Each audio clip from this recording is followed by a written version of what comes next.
Bueno, me dijo Rodri que la clase pasada habían visto derechos humanos. Terminaron con eso. Sí, Perfecto. Y que entonces vamos con tratados internacionales hoy. ¿Ustedes ya vieron con Rodri el proceso de sanción de leyes? ¿Vieron la clase de Constitución Nacional? sí, Y entonces ahí tienen que haber visto al final cómo se sancionan las leyes, cómo se sacan las leyes en el Congreso. sí, lo vimos eso. Perfecto, listo. Bueno, entonces hoy vamos a ver tratados internacionales que son parte de la normativa junto con las leyes nacionales y con la Constitución Nacional. No sé si vieron algo de tratados internacionales, si los mencionaron. No, perfecto, Para nada. perfecto.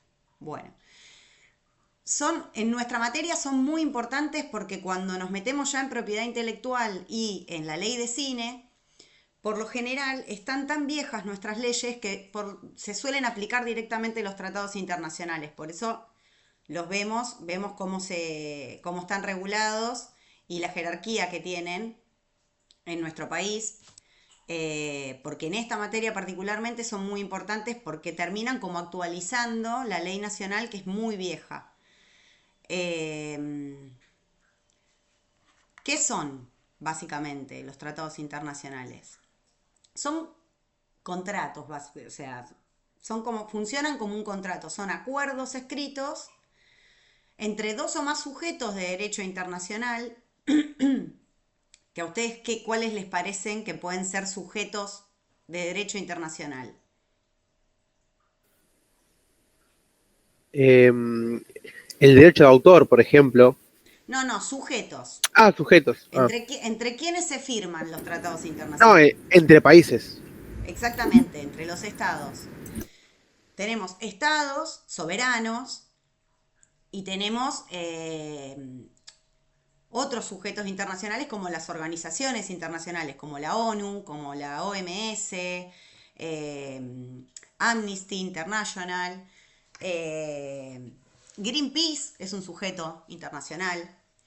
Cualquier ente internacional, o sea, cualquier ente donde participen más de un Estado es un sujeto internacional. El Vaticano es un sujeto internacional. Eh, Después tenemos sujetos privados internacionales que pueden ser las empresas multinacionales. Coca-Cola, cualquier empresa que funcione en más de un país también es un sujeto internacional, pero es un sujeto internacional privado. Tenemos sujetos públicos y sujetos privados. Eh, ¿Cuál es la finalidad de los tratados internacionales? Bueno, producir efectos jurídicos entre las partes que los firman. Y tienen una regulación internacional, es decir, como un estatuto, como si fuera una constitución, que es a su vez un tratado internacional, que es la Convención de Viena sobre el Derecho de los Tratados. Esta convención regula cómo se van a llevar a cabo, cómo se firman, se hacen las negociaciones entre los sujetos y cómo se ratifican. Y esta convención la ratificó Argentina en 1972. Yo subrayo el año porque ahora después vamos a ver que después de haberlo ratificado, es decir, cuando un Estado ratifica un tratado internacional, se convierte en obligatorio para ese Estado. Y vamos a ver que hasta la reforma constitucional del 94, Argentina medio que fue y vino con este tratado, no respetándolo, y se podría haber producido responsabilidad internacional que por lo general conlleva a una sanción económica, ¿no? No salvo que sean delitos de lesa humanidad, por lo general cuando se viola un tratado, la sanción suele ser económica o, por ejemplo, qué sé yo, te sale la posibilidad de firmar un tratado económico para que no te cobren impuestos con algún país y como vos violaste un tratado no te dejan firmarlo, o sea, las sanciones van más por ese lado. Pero bueno, lo importante es que Argentina ratifica este tratado en 1972, que ahora vamos a ver qué decía, pero hasta el 94 hizo un poco, a veces lo respetaba y a veces no. Eh, ¿Cómo se elaboran los tratados? Bueno, si ustedes vieron cómo se elaboran las leyes, Acá pasa un poco medio al revés. Las leyes nacionales inician en el Congreso, las trata inicialmente el Congreso, y la participación del Ejecutivo es al final, y en realidad es una participación limitada, ¿no? ¿Qué hace el Ejecutivo? O lo promulga y sale la ley, O lo beta. o lo veta, como está pasando ahora, ¿no? Eh, que además cuando lo veta, ese proyecto vuelve al Congreso, en donde ahí lo que se hace es exigir una mayoría más grande para que ese veto no tenga valor. Pero bueno, la única participación del Ejecutivo en la sanción de las leyes es esa participación final, en donde promulga o veta. En cambio acá es al revés. Acá el tratado lo inicia el Ejecutivo. Toda la parte de la elaboración del texto del tratado, de la negociación con los estados, cómo se va a redactar, cuándo se firma y todo eso lo hace el Ejecutivo. Todo eso lo hace el Ejecutivo, es decir, el tratado internacional comienza con el Ejecutivo. Por lo general, con los consulados, con un embajador, pero bueno, lo negocia el Ejecutivo. Tenemos una fase inicial en donde tenemos la negociación, es decir, se juntan los estados, quizás inicia siendo uno o dos estados y empiezan a invitar a otros estados. Pero bueno, tenemos la primera parte de negociación, la parte de la adopción del texto, es decir, ya se juntaron las distintas partes, negociaron cuál va a ser la finalidad, cuáles van a ser las cláusulas. Bueno, cuando ya está todo negociado, lo escribimos. Se escribe, se redacta. Cuando se termina de redactar, empieza la parte de la autenticación del texto. Es decir, acá las partes tienen que leer cómo quedó redactado finalmente ese texto y acá formalmente es donde se certifica ese texto, ¿no? Es decir, ya a partir de este momento tenemos un acto jurídico formal y solemne mediante el cual se certifica que ese texto es auténtico y definitivo. Ya acá no se puede modificar. ¿Qué puede pasar, no? En la negociación se acordaron ciertas cosas y quizás en la adopción del texto hay cosas que no se ven reflejadas de lo que se había negociado y entonces no llega a hacerse la autenticación o se vuelve a negociar, digamos, hasta esta tercera parte vos tenés tiempo para negociar qué se va a escribir, modificar lo que se escribió todas las veces que quieras. Ahora, cuando vos ya autentificaste el texto, es ya como si fuera el tratado firmado. Todavía no está firmado, pero ya no lo vas a poder modificar negociando, sino que va a tener que ser por enmienda, que ahora después vemos cómo es. Pero digo, cuando ya se autentificó el texto, no se puede modificar. Por eso toda De- la parte de Perdón, negociación y de profe. redacción es en las dos primeras, en la negociación y en la adopción. De cualquier manera te puedes negar a firmarlo, ¿no? Exactamente, eso se llama reserva. Ah, Ahora vamos a ver. ¿Por qué? Porque vos podés negarte a firmar alguna cláusula, pero no todo el texto. Argentina tiene, por ejemplo, en casi todos los tratados internacionales que firma, Argentina se reserva el artículo en donde se habla de las Falklands. ¿No? Ahí Argentina siempre se reserva porque dice que las Islas Malvinas se llaman Islas Malvinas y son argentinas. Ese es un ejemplo. Después tenemos otro ejemplo de reserva que es en el Tratado Internacional de Adopción Internacional, por una cuestión también vinculada, en este caso, a la dictadura en Argentina. Porque en el Tratado Internacional de Adopción se reserva la identidad del niño. Es decir, en las adopciones internacionales, según el Tratado Internacional, ese niño no va a poder saber su identidad. Y Argentina eso no lo firma justamente por el tema del conflicto con la identidad después del robo de bebés de la dictadura. Entonces Argentina ahí tiene una reserva. Entonces por lo general es muy difícil la adopción internacional en Argentina. Eh, pero bueno, eso ya se llama reserva. Si vos ya hiciste la negociación y la adopción del texto y estás de acuerdo, firmás la autenticación. Por lo general, cuando ya sabés que vas a firmar una reserva, ya en la negociación se habla de eso. Ya se dice, bueno, sí, yo, Argentina, estoy de acuerdo con todo esto, pero esta parte me voy a reservar. Y cuando llega el momento de la autenticación del texto, eso ya se sabe. Esa sería la fase inicial en la elaboración de los tratados. Siempre estamos acá, acuérdense, en el Poder Ejecutivo. Todavía el Congreso no tiene nada que ver. Y después tenemos la fase final de la elaboración, que es donde se expresa ya formalmente el consentimiento.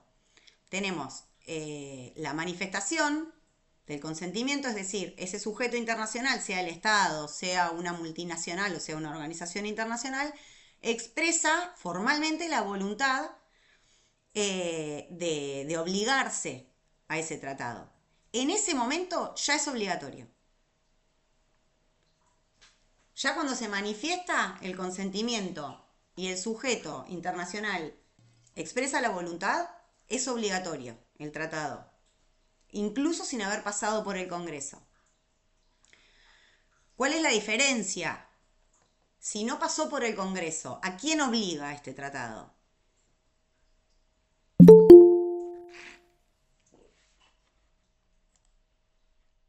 ¿Qué les parece a ustedes?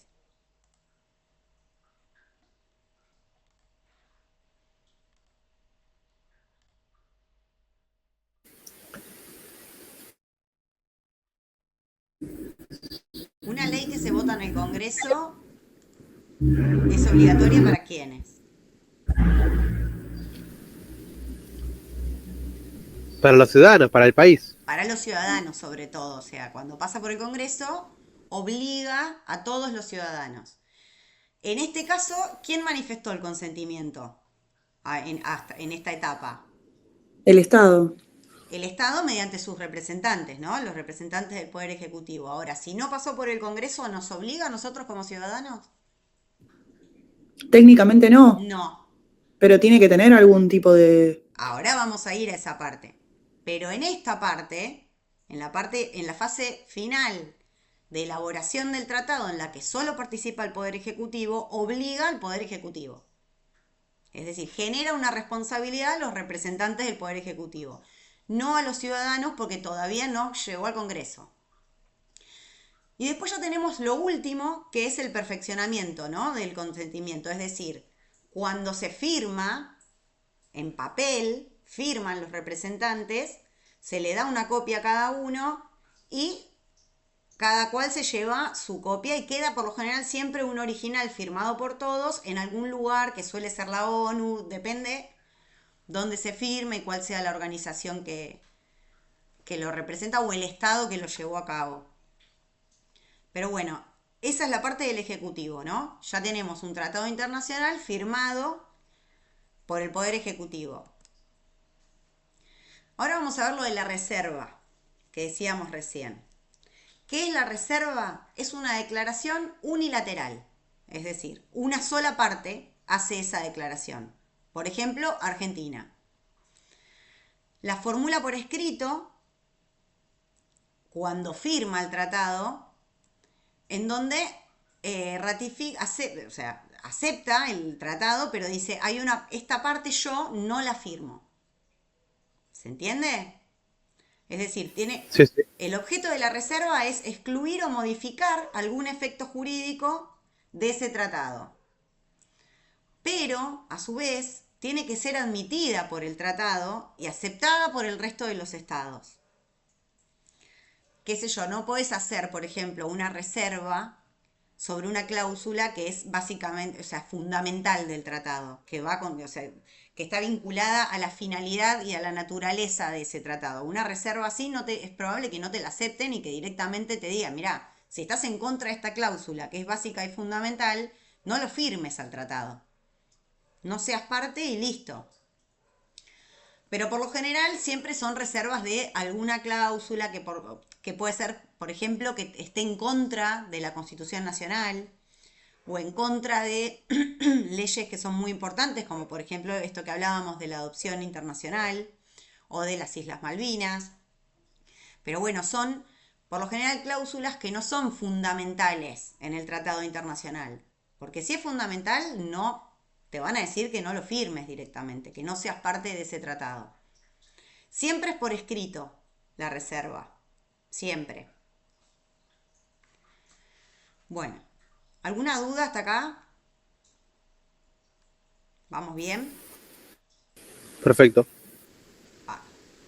Bueno, ¿qué dice la Convención de Viena sobre el derecho de los tratados?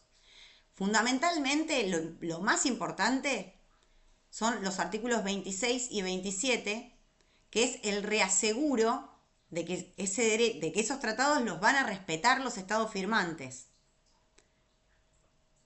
en base a tres principios, que es lo que vamos a ver que pasó acá en Argentina y que complicaba la aplicación de los tratados. La primera regla es que el Estado firmante no va a poder invocar su derecho interno para no cumplirlo, porque si no, como decíamos recién, no lo firmes.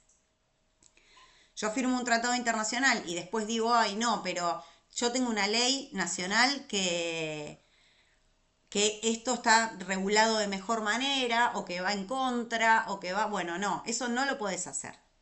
Es uno de los principios, de los pilares de la Convención de Viena para que se respeten los tratados internacionales, que ese Estado no pueda después de firmar el tratado excusarse en base a sus leyes nacionales. Si vos tenés un tratado internacional que va en contra del derecho positivo de tu país, no lo firmes. No se firma y listo. El segundo pilar es la buena fe, que es básicamente el pilar de todos los contratos. El pacta sunt servanda se llama. Se cree en la buena fe de las partes firmantes. Siempre se considera que están obrando de buena fe cuando se firma un tratado internacional. Y el tercero, que es básico y fundamental en todos los contratos, es el consentimiento que dio ese Estado. Se supone que si diste tu consentimiento, sabés que estás obligado a cumplir con estas cláusulas. Eso es lo que dicen los artículos 26 y 27 de la Convención de Viena, que yo les comentaba que Argentina lo ratifica en el 72. Ahora bien, ¿qué genera esto? ¿No? El tema de los tratados internacionales. Te genera un doble régimen legal, porque vos vas a tener la Constitución Nacional, las leyes provinciales, pero además vas a tener un régimen legal internacional que tiene que entrar en tu régimen legal. ¿Cómo hacemos con eso? ¿Cómo hacemos para aplicar los tratados internacionales en nuestro derecho interno? ¿Qué les parece?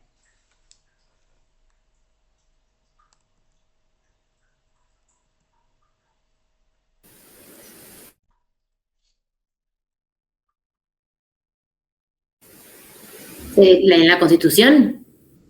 Claro, pero hoy justo decíamos, ¿cómo hacemos para que eso sea obligatorio para todos los ciudadanos? ¿Se puede generar una adhesión desde el Congreso? Tiene que ir al Congreso.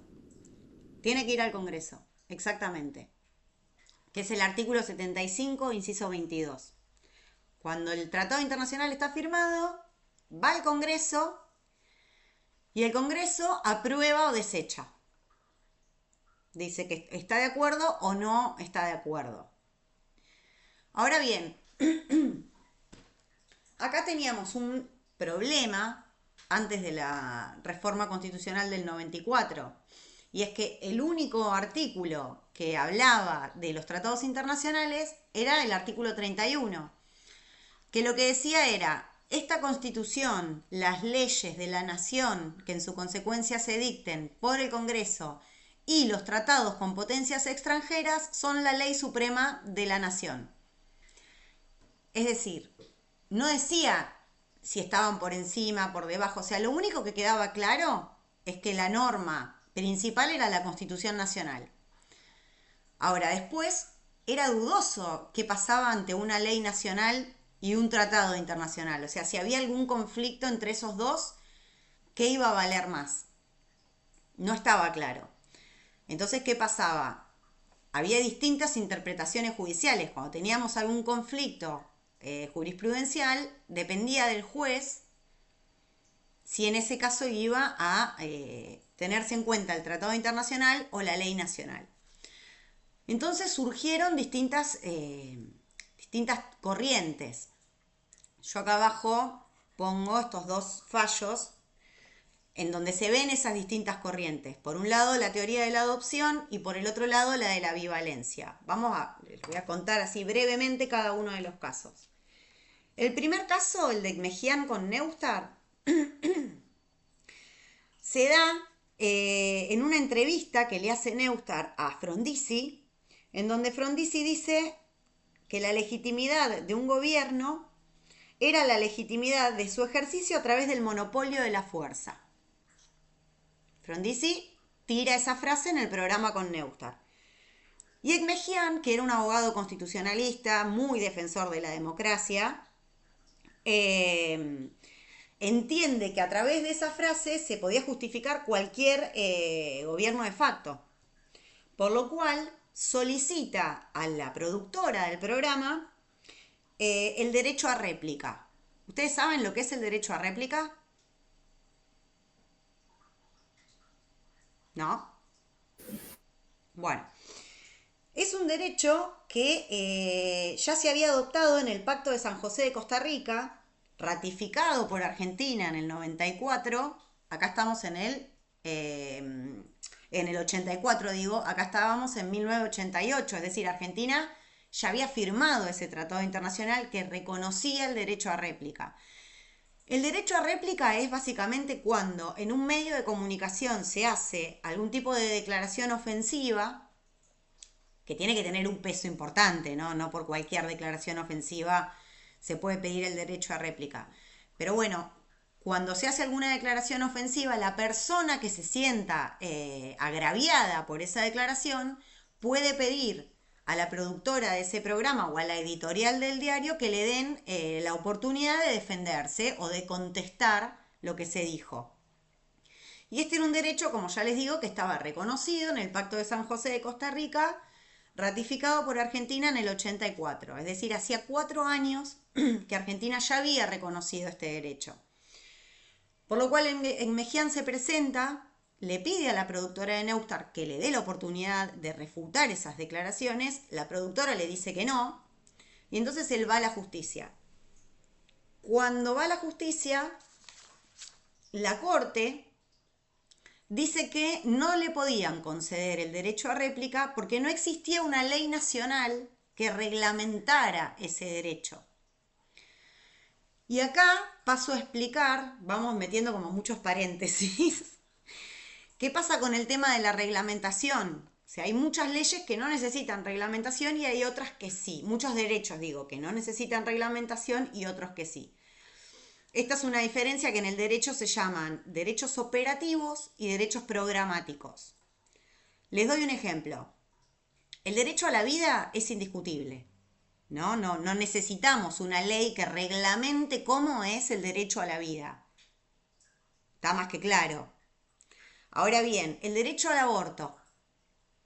Ahí ya se empieza a complicar, porque de hecho, si ustedes ven la ley que se votó en el Congreso, es una ley muy cortita, deben ser 4 o 5 artículos, que no especifica cómo se accede, cómo va a ser el tratamiento, ¿Por qué básicamente se hizo eso? Por el apuro de sacar esa ley, porque si vos te ponías a reglamentar cada artículo, ibas a abrir puerta a 10.000 discusiones. Entonces era, hagamos lo básico e indispensable, que pase esto, y después el Ejecutivo reglamenta, ¿no? Esos son los decretos reglamentarios o leyes reglamentarias. Ahí tenemos un ejemplo, ¿no? De 2 derechos, uno operativo y otro programático. El derecho al acceso al aborto va a necesitar una ley que lo reglamente, que te diga, ¿a dónde vas a ir vos a pedir ayuda? ¿Quién te va a atender? ¿Qué medicación te van a dar? ¿Cómo va a seguir ese proceso? En este caso la Corte, cuando Ekmejian solicita el derecho a réplica, se lo niega diciendo que no alcanzaba con el reconocimiento del Pacto de San José de Costa Rica, sino que además iba a necesitar una ley nacional que lo reglamente. Y esto ya había pasado por el Congreso, O sea, O sea, todo a medias. Se ¿eh? firmó un acuerdo, se quedó todo a medias. Se firmó un No, acuerdo, no, pero después no se hizo. no quedó a medias, no quedó a medias. Se hizo el proceso que se tenía que hacer. Se firma, Ok. el Poder Ejecutivo firma el tratado, como lo vimos recién, termina de firmar el tratado, va al Congreso y el Congreso lo aprueba, pero lo aprueba como estaba el tratado, que es lo que se hace.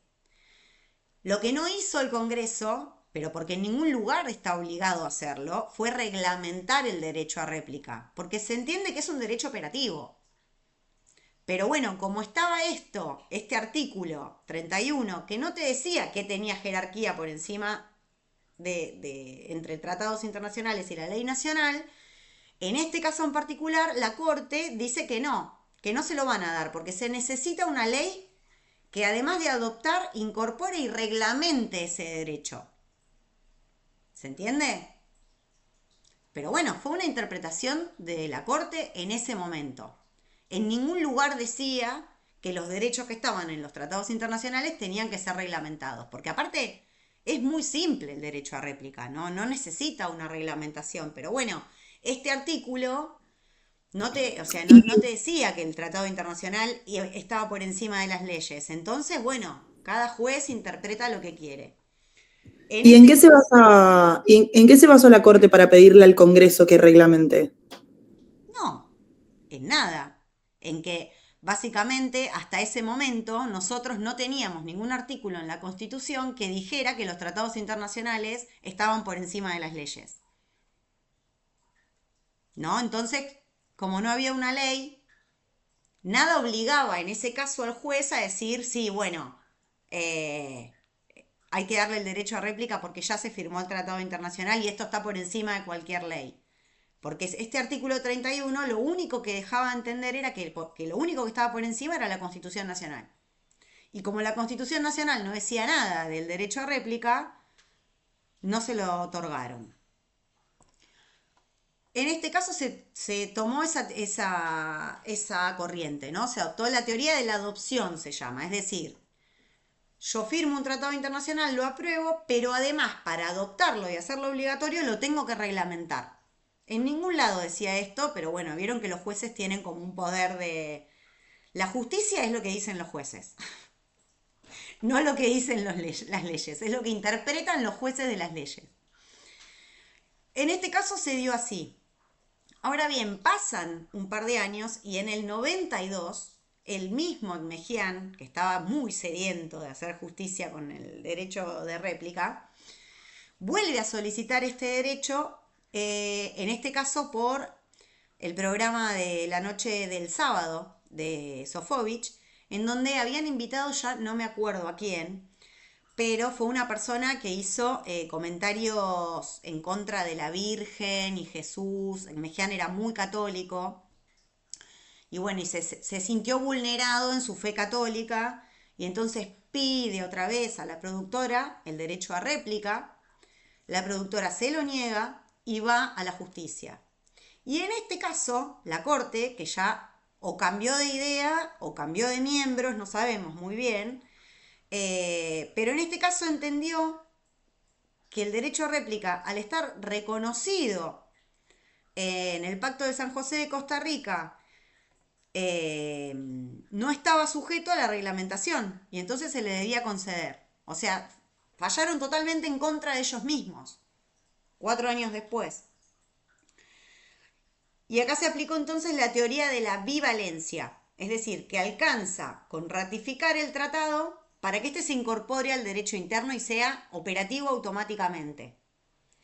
Ahora bien, después de esto pasó muchas veces que fueron y vinieron entre estas dos teorías.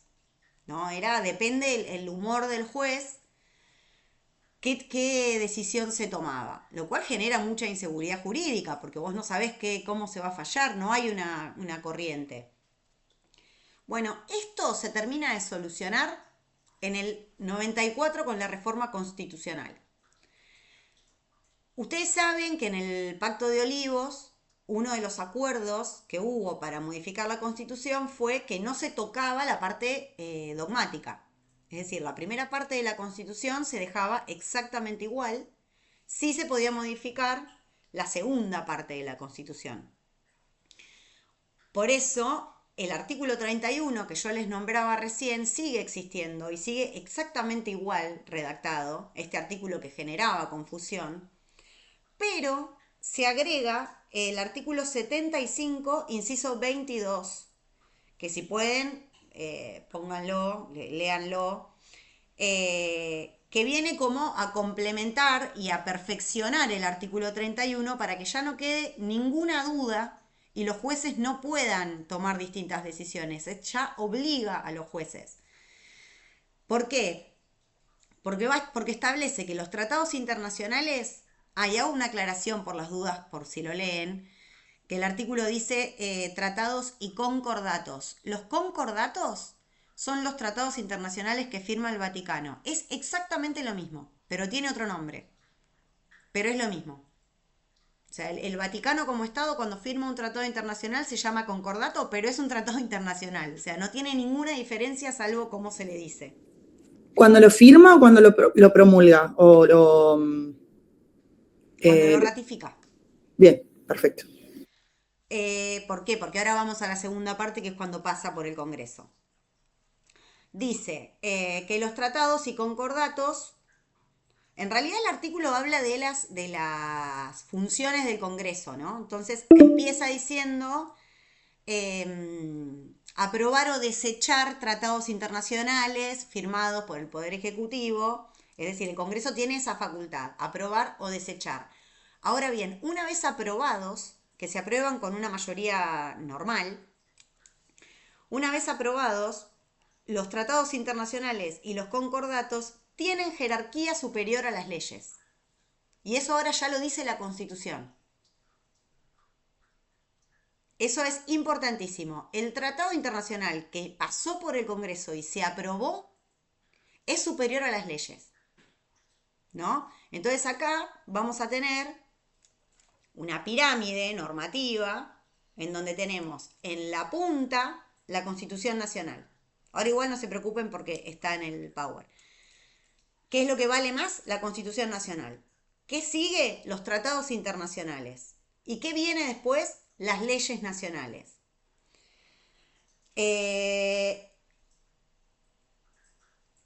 Ahora bien, este artículo sigue y nos va a seguir modificando la pirámide, porque en una segunda parte lo que dice este artículo es que además tenemos ciertos tratados internacionales, al día de hoy son 14, que tienen jerarquía constitucional.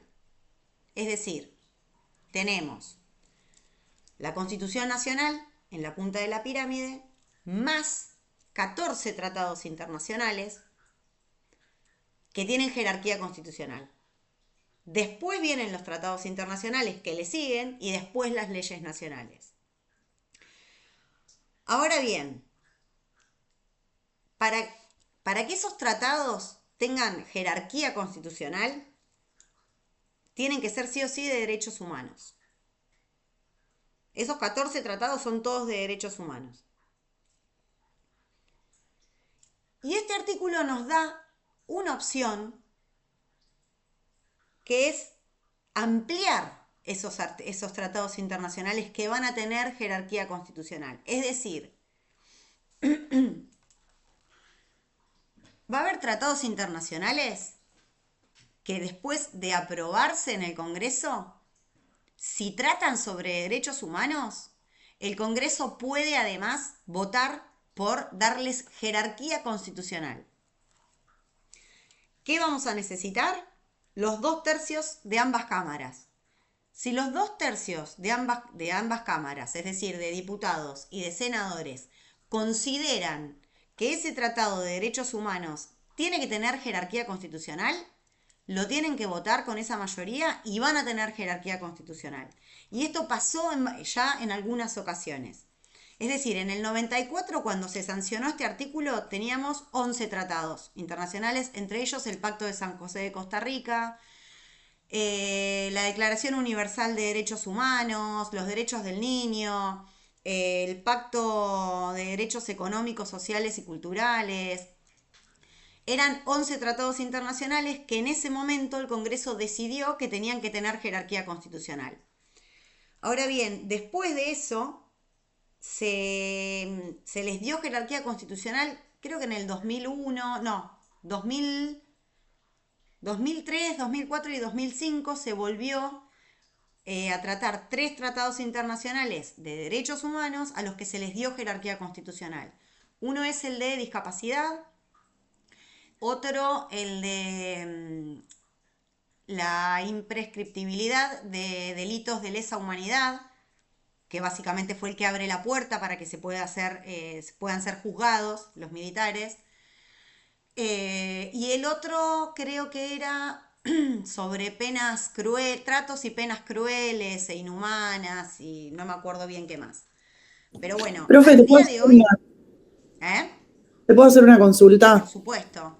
¿Se puede, por ejemplo, darle jerarquía constitucional a algún tratado que sea ya viejo? Sí, Por ejemplo, esto de que vos decías que Argentina no se sumaba a los tratados que tenían que ver con la identidad de los niños, no, de la adopción de los niños.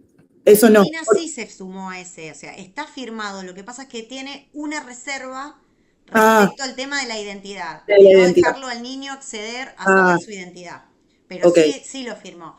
Pero Bien. sí, puede pasar, incluso puede pasar con un tratado que Argentina tiene ratificado hace un montón de tiempo, pero que no le dio jerarquía constitucional.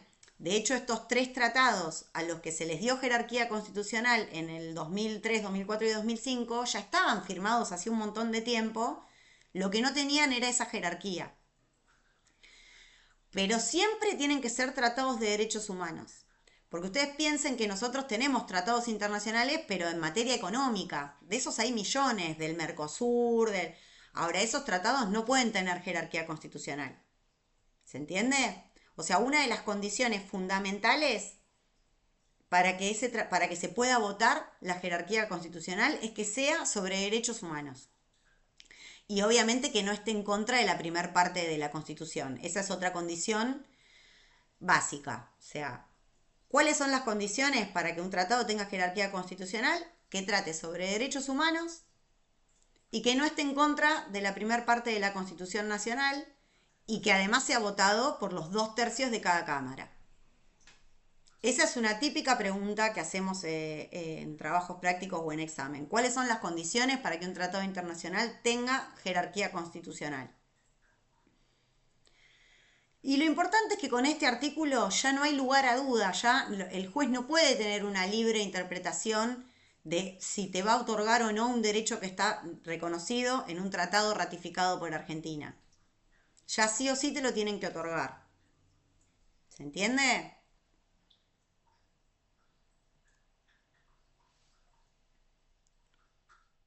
Bueno, acá básicamente lo que hicimos en el Power es poner los 2 artículos que veníamos hablando recién, ¿no? Cómo cambia cada uno. El 31 habla de Constitución Nacional, leyes nacionales y tratados con potencias extranjeras son la ley suprema de la nación, pero no hace una diferenciación de la jerarquía entre estos que enumera.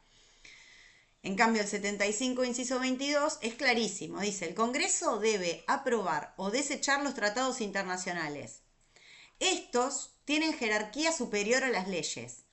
Enumera estos 14 tratados que les decía de derechos humanos y aclara que estos en particular tienen jerarquía constitucional. Y además abre la posibilidad que en el futuro se sumen más tratados internacionales de derechos humanos que tengan esa misma jerarquía. Y esto es lo que les decía hoy de cómo queda entonces integrada la pirámide normativa argentina.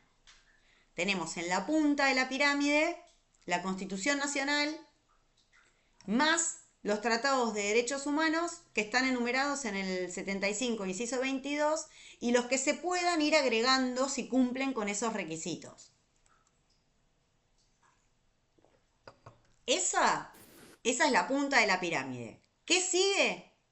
El resto de los tratados internacionales, de cualquier cosa.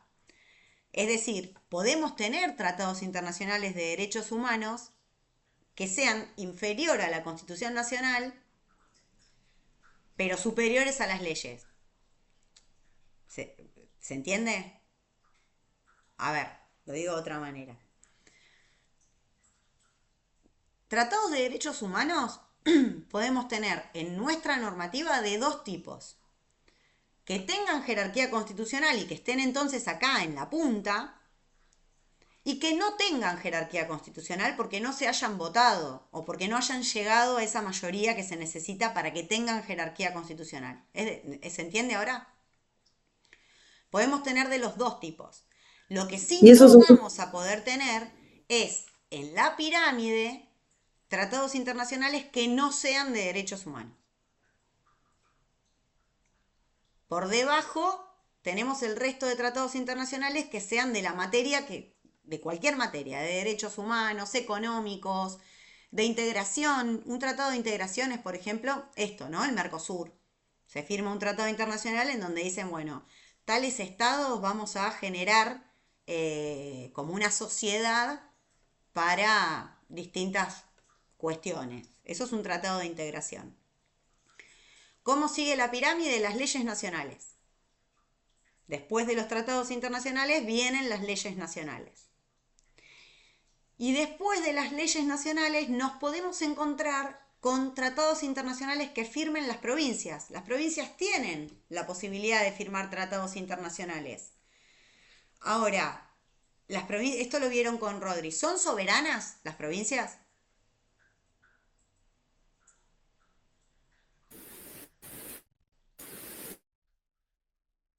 No son soberanas, Exacto.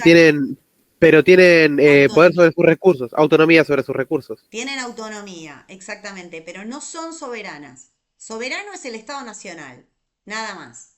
Entonces, ¿qué pasa? Si Argentina está en guerra con Chile, pongamos el ejemplo, ¿no? Argentina está en guerra con Chile. Buenos Aires, ¿va a poder firmar un tratado internacional con Chile? No, No. para nada.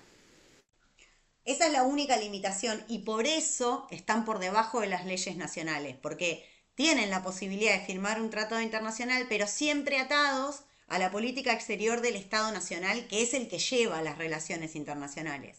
Entonces, si mi Estado tiene un conflicto bélico con otro Estado, la provincia no puede firmar un tratado internacional, porque si no se lo va a considerar en rebeldía, en secesión, en escándalo.